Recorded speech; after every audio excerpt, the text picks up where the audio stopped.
Atgimimo energija suaktyvina sėkmės ir klestėjimo vibracijas, sustiprėja intuicija ir ryšys su aukštesnėmis jėgomis.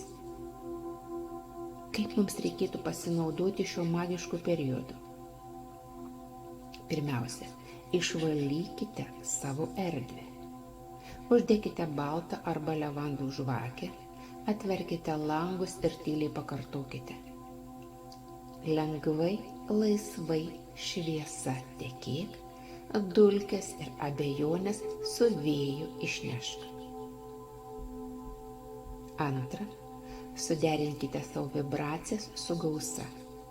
Kas rytą prabudę padėkokite visatai už bent 3 dalykus, kuriuos jau turite. Dėkingumas atveria duris naujoms galimybėms. Trečias, atverkite